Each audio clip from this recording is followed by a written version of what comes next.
The media dramatically downplaying the occupation of Seattle's Capitol Hill neighborhood as a street fair as occupiers hold their ground in this cop-free zone now for more than a week. But what's the real story? Here with her analysis of the Chaz coverage is District Media Group President Beverly Hallberg. Beverly, good to see you this morning.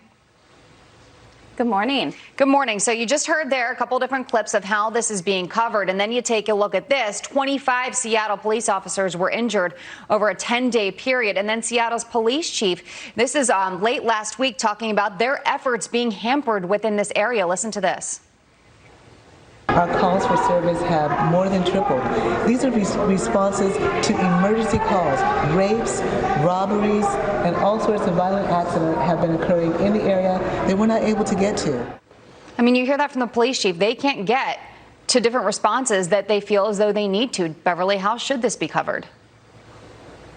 Yeah, if we were just watching some of the coverage, we would think that this is something we should do for the summer. Even the mayor there called this the summer of love. This is a block party. We should all go, right? If this is so great. But the reality on the ground is, and you just heard it from the police chief there, the reality is this started from a 10-day standoff between protesters and police.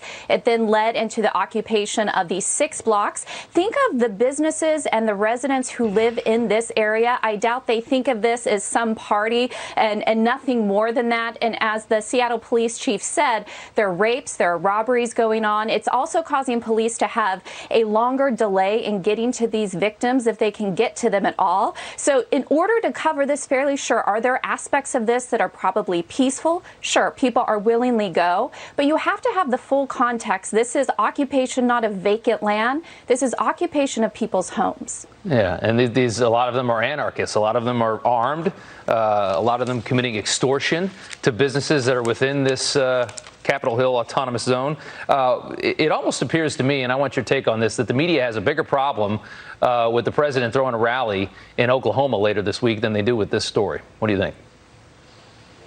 Absolutely, and they're going to attack the president however they can. The president has spoken up, has tweeted about this situation. He's had a lot of pushback, not just from the media, but also from the governor and also the mayor of Seattle, so the governor of Washington. So anytime they can criticize the president, they're going to take an opportunity to do so. And so it makes you ask this question.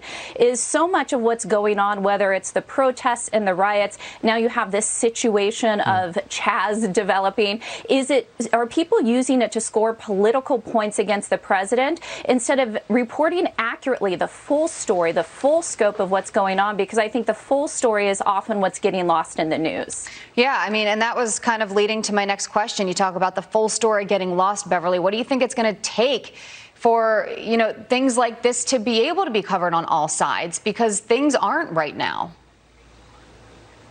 Well, I do think that people in America look at this, and I don't think they trust that this is fully peaceful. You can see some of the footage and the graffiti that is on the walls.